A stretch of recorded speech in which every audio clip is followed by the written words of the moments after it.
꼭 알아야 할 경제 이슈를 쉽게 풀어서 배달해드리는 구독경제.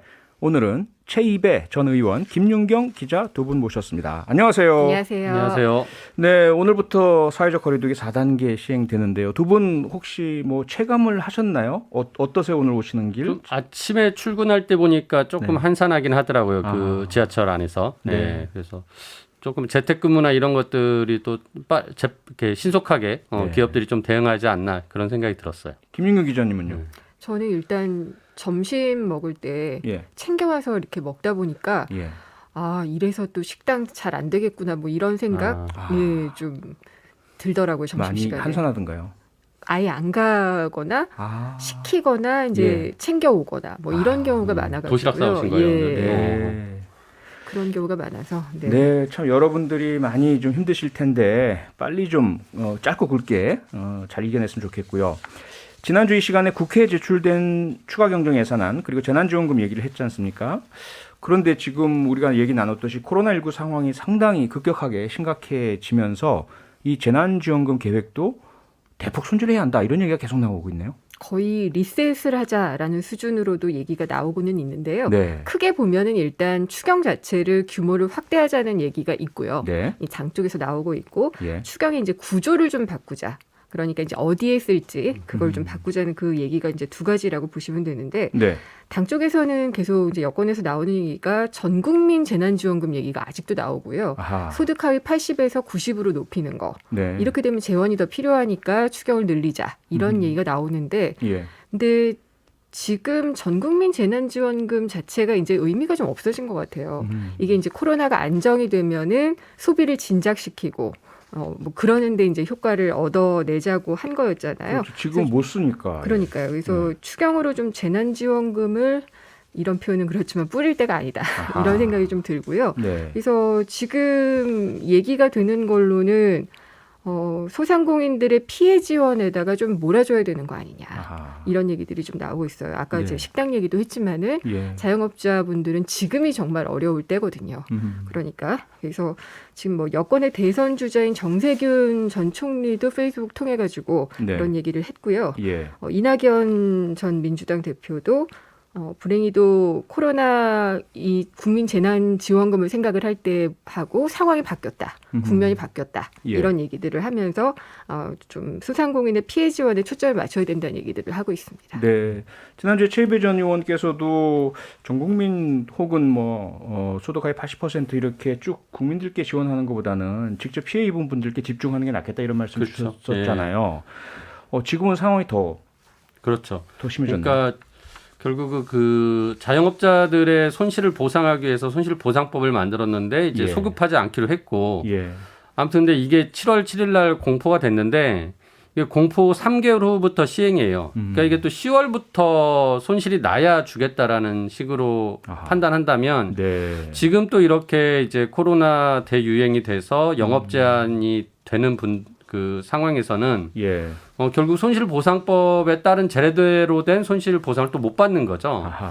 그래서 저는 이런 부분은 좀 대통령이 좀 과감하게 좀 결단을 해주시면 좋겠다라는 생각이 들어요. 그래서 네.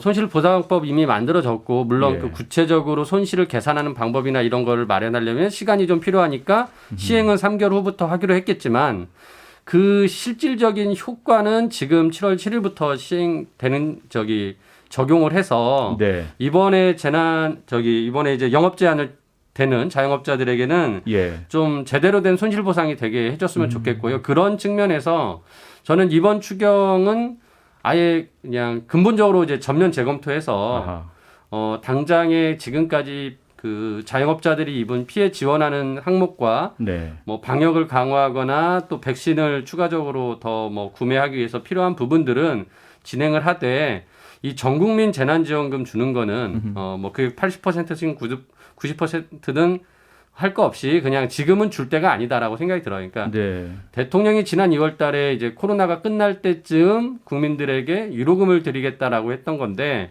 지금 그 시기가 아닌 거잖아요. 끝나가지 않으니까. 예, 오히려 더 지금 확대되고 있는데 이거 소비 진작용으로 준다 한들 물론 뭐 정부에서는 이거 지급 시기를 늦추면 된다라고 하지만 이게 또 언제까지 이렇게 유지될지 모르는 상황에서 굳이 네. 그렇게 돈을 써야겠느냐. 그래서 저는 지금 10조 4천억 원의 그 재난지원금, 네. 그다음에 1조 1천억 원의 신용카드 캐시백 이 예산만큼은 쓰지 말고 좀 준비금으로 놨다가 네. 손실보상법을 제대로 그 계산식까지 나오면 예. 그거를 이제 한 뭐 우리가 그러니까 집단 면역이 형성된 이후에 정상 영업이 되는 즈음 해서 아하. 그때 좀 손실보상하는데 오히려 투입하는 게 더 바람직하지 않나 생각해요. 네, 네. 아예 추경을 좀 미루자는 그런 아니, 그러니까 얘기시네요.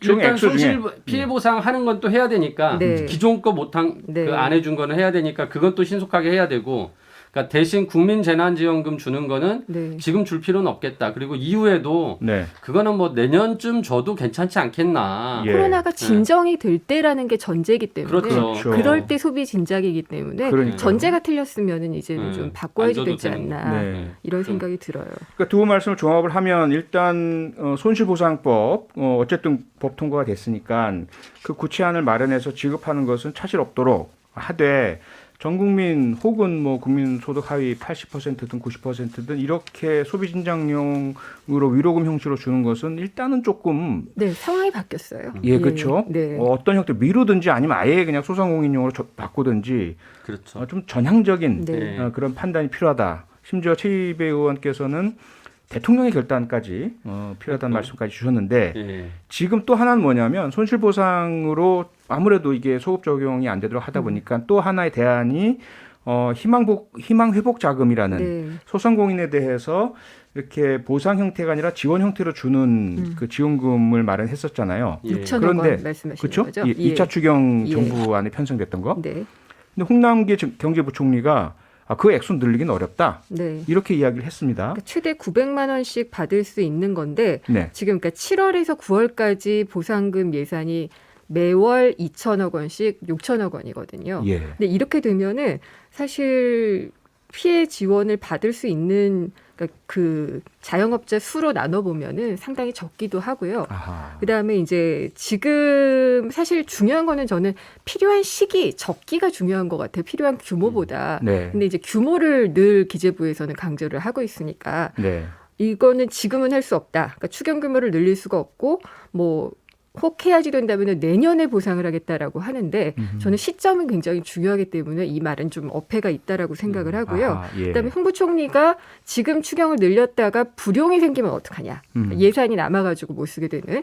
근데 전 그 걱정할 때라기보다는 네. 필요할 때 바로 적시에 네. 지급하고 남는 거는 또 활용할 수 있으니까요. 예. 그게 중요하지 않나 이런 생각을 좀 하고 있습니다. 워낙에 자영업자 소상공인 여러분께서 상당히 힘든 시기를 겪고 계시니까 그렇죠. 예. 일단은 빨리 위급한 지원책 마련하자라는 말씀이신 것 같고요. 그런데 이제 일각에서 그런 얘기도 합니다. 물론 정부의 어떤 입장과 태도도 중요하긴 하겠지만 결과적으로는 국회에서 최종적으로 결정하는 것 아니냐. 그럼 현재 국회에서 좀 여야가 당리당략 다 벗어 던지고 전향적으로 머리를 맞대서 이 문제 해결을 위한 논의를 하면 어떨까? 이런 제안은 어떻게 보세요? 일단 예, 뭐 당연히 뭐 지금 어차피 예산안은 정부가 만들어서 가져온 초안이고요. 얼마든지 그렇죠. 국회에서 예. 심사하면서 수정할 수 있습니다. 그래서 저는 지금이라도 당장 국회에서 그렇게 하면 되는데 네. 이제 정부 여당이 특히 여당이 이런 부분에 대해서 지금 계속 국민재난지원금 100% 주자 더 많이 주자 이것만 논의하고 있는데 아하. 이거는 이제 대통령이 저는 한번 그 좀 이렇게 딱 단호하게 얘기를 해줘야 될 것 같아요. 그러니까 네. 내가 얘기한 그 시점은 코로나가 끝날 즈음인데 지금은 아니다. 지금은 아니다. 아니, 지금 그래서 언론들도 다 알려주고 있는데 예. 여당은 계속해서 아무래도 좀 표심을 생각하고 있는 건지 자꾸 이렇게 뭔가 나눠주는데 초점을 맞추고 있는데 네. 중요한 건 그게 아니잖아요. 네, 신속하게 빠르게 빠르게. 자영업자들의 예. 피해를 보상해주고 손실을 예. 보상해주는 게 더 중요하다. 과감하게 네. 세출도 그러니까 그 조정을 좀 하고요. 예. 지금 들으시다가 1206 그리고 많은 분들이 같은 내용으로 보내주십니다. 오늘 매출 5만 원입니다. 살려주세요. 절박한 구조 요청들이 계속 들어오고 있거든요. 현장에서 고통받는 분들을 위해서 정말 다른 건 좀 나중으로 미루고 예. 긴급하게 늦지 않게 피해 지원을 현실적인 지원이 이루어지기 예. 바라겠습니다. 잠시 광고 듣고 구독경제 다시 이어가겠습니다. 네, 구독경제 오늘 최입의 전 의원 김윤경 기자와 함께 재난지원금 그리고 추가경정 예산안 관련 이야기를 하고 있습니다. 전 국민 혹은 소득 하위 80% 혹은 90%에게 재난지원금을 지금 주는 것이 좋은지 아니면 소상공인, 자영업자 등 피해를 많이 받으신 분께 일단 집중하는 게 좋을지에 대한 그런 이야기를 나누고 있었는데요. 두 분은 일단 소상공인 그리고 자영업자 등 그 피해가 많으신 분들 집중이 우선 필요하다는 말씀 주셨는데 일각에서는 다른 쪽에서는 그거 나누기가 쉽지 않다. 그리고 이미 소득 하위 80% 해당되는 분들 많이 기다리고 있다. 그리고 뭐 소상공인 자영업자 아니라도 피해 입으신 분들이 많으시다. 네. 그렇기 때문에 일단은 많은 분께 나눠드리면서 그것이 선순환 구조를 이루어서 모두에게 혜택이 돌아가는 게 낫지 않겠느냐. 이런 의견들은 어떻게 생각하세요? 그럼 전체적으로 추경 규모를 늘릴 수밖에 없거든요. 그렇게 근데 하려면. 이제 추경 규모를 늘리자는 얘기에 대해서는 이제 일단 홍남기 경제부총리는 스톱을 걸어놓고 있는 상태고요. 네. 그다음에 그러면은 이제 2조 원 정도 되는 국채 상환을 좀 밀어가지고 예. 그 재원을 좀 전용을 하면 어떠냐 뭐 이런 얘기도 나오는데 사실 거기에 대해서도 홍남기 부총리가 이번에 그 이탈리아 지금 가 있잖아요. 네. 거기서 기자간담회에서 이것도 좀 반대 의견을 보였어요. 예. 그리고 실제적으로도 그렇게 쉽지는 않은 얘기 아하. 같다는 생각이 저는 좀 듭니다. 알겠습니다. 예. 뭐 그 정도로 일단 마무리하고요. 다음 얘기 좀 나눠볼까요? 집값 문제도 늘 우리들에게 참 관심과 논란의 대상이긴 한데요. 노형우 국토부 장관이 이런 말을 했습니다. 2, 3년 뒤에 집값 조정 가능성이 있다. 집값이 하락할 가능성이 있다. 이 공개적으로 경고한 것인데 취임 이후에 두 번째입니다 벌써. 네. 그럼 이 노형우 국토부 장관의 발언에 어떤 근거가 있나요? 일단 코로나 극복을 위해서 초저금리에다가 또 뭐 재난지원금도 있었고 여러 가지 이제 유동성이 확대가 됐잖아요. 네. 그 유동성이 만든 장세라고 생각을 하는 것 같아요. 아. 그래서 뭐 증시로 들어간 돈도 있겠지만 부동산으로도 엄청나게 많이 몰려왔고 네. 그게 지금 이제 금리 인상이나 금리 정상화가 되면은 빠질 것이다. 아하. 그러면 시장이 하락할 것이다. 이런 논리인 것 같아요. 예. 그렇게 이제 설명을 하면서 네. 시장 상황이 얼마든지 급변할 수 있으니까 지금 무리하게 갭 투자를 하거나 추격 매수를 하지 말아달라. 그러니까 소위 영끌을 하지 말아달라라고 예. 당부를 했습니다. 네. 그러니까 비정상적인 고평가가 계속이 되면은 어쨌든 거품은 꺼질 수밖에 없는 거는 시장의 진실이기는 한데 네. 이 말이 맞아 들어갈지는 조금 더 분석을 해봐야겠죠. 최 의원님, 그런데 이런 발언 전임 김현미 국토부 장관 때도 몇 차례 나왔지 않습니까? 그렇죠. 그런데 집값이 떨어지지 않았었고요. 이번에는 어떻게 되리라고 보세요? 그러니까 이제 결국은 집값이 떨어지려면 공급이 확대돼서 네. 물량이 많아지니까 이제 수요에 충족이 되니까 가격이 떨어지거나 아하. 아니면 지금 이제 노영욱 장관이 말씀하신 게 이제 이자율이 상승되면 네. 결국 대출을 끼고 집을 산 사람은 부담이 되고 그러한 대출을 끼고 집을 살 사람들이 이제 줄어들 것이다 앞으로는. 네. 또는 대출을 끼고 집을 산 사람이 이자가 부담이 돼서 집을 내놓을 수 있다. 네. 이제 그렇게 되면은 결국 집값이 떨어지니까 대출 끼고 지금 막 집 사려고 하는 영끌 같은 거 하지 말라라는 얘기인데 예. 저는 이제 이 부분에 대해서 일단은 한국은행이 명확하게 이제 지금 금리를 인상하겠다라고 선언을 했잖아요. 네. 그러니까 이미 그 사인이 시장에 들어갔는데도 불구하고 여전히 가격은 올라가고 있고 아하. 매수 매도 그 비교하는 지수가 있는데 네. 그 매수에 대한 지수가 점점 올라가고 있어요. 그래요? 네. 아직 뭐 100을 넘진 않았는데 그러니까 매도보다 매수가 더 크진 않지만 네. 그게 60대에서 이제 90대로 오히려 올라오고 있는 상황이거든요. 그래서 이런 시장의 상황을 볼 때는 시장에서 그닥 이제 정부의 이런 뭐 통화 정책이나 이런 것들에 대해서 신뢰를 안 하는 것이 굉장히 밑바탕에 강하게 깔려 있어요. 그래서 아하. 저는 이게 진짜 시장에 오히려 더 큰 충격이 될 수도 있어서 걱정은 네. 되고 예. 정부는 계속 이런 경고하는 것은 맞겠다. 하지만 시장이 이 정부의 경고에 따라서 움직일지는 진짜 저도 잘 모르겠어요. 하하. 지금까지 정책적으로 집값을 잡겠다는 것보다는 네. 그러니까 집값을 잡겠다는 엄연한 의지가 잘 안 보였던 게 지금 또 여당에서 LTV도 완화해주고 뭐 여러 가지로 대출받을 수 있는 것도 완화해주면서 영끌하지 말라 이렇게 얘기하고 있고요. 예. 그다음에 생각해 보면은 내 집 없는 불안이나 그다음에 대출 없이 살 수 없는 부동산 가격. 그러니까 대출을 안 받을 수가 없잖아요.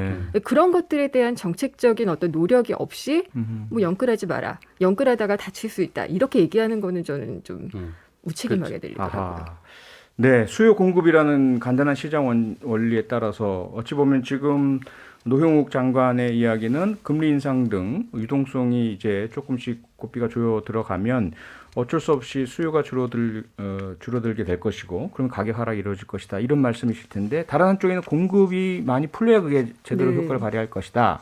그렇죠. 그런데 그 공급의 주요한 정부의 어떤 그 비책 중 하나가 서울 동북부 지역, 네. 그렇죠? 다량의 주택 공급 물량일 텐데 이 중에 하나인 태릉 골프장 부지 공급 계획이 상당히 난항을 겪고 있죠. 실제로 지금 국토교통부가 태릉 골프장에 대한 어떤 주택 공급 일정, 그러니까 지구 지정 시점을 일단 미뤘어요. 아하. 지난번에도 한번 미뤘는데 예. 내년으로 2번을 미뤘고요. 네. 그다음에 노영욱 장관이 이제 같은 인터뷰를 하면서 태릉 골프장 부지에 10,000가구 공급하는 것에 대해서 서울시하고 이견이 있다라고 아하. 이야기를 했어요. 네. 그러니까 이미 지구 지정도 미뤘고 조정도 좀 필요하고 이렇게 얘기를 해서 그다음에 이제 공급은 어떻게든 10,000가구를 공급을 하도록 대체 부지를 찾겠다라고 네. 얘기를 했는데 과천같이 되는 시기인 것 그렇죠. 같고요. 뭐 태릉이 이렇게 흔들리면은 나머지 지금 지자체하고 잘 안 맞는 부분들이 있는 부지들도 있잖아요. 예. 거기에 또 영향을 줄까 좀 걱정은 되더라고요. 네. 우리 집 부동산 문제 우리 모두에게 참 힘들고 어려운 난제인데요. 잘 풀려나갔으면 좋겠습니다. 구독경제 오늘은 여기까지 해야겠습니다. 두 분 고맙습니다. 감사합니다. 예, 감사합니다. 최이배 전 의원, 김윤경 기자였습니다.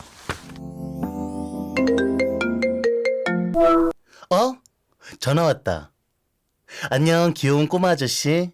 거기서 뭐 하세요? 안녕. 라디오를 진행해요. 철이 없었죠. 라디오가 좋아서 정치를 그만뒀다는 자체가. 당신도 라디오를 좋아해요? 그럼 오후 6시 95.9에서 만나요. 약속. 약속. 평일 저녁 6시 5분에 여러분을 찾아갑니다. MBC 라디오 교창원의 뉴스 하이킥.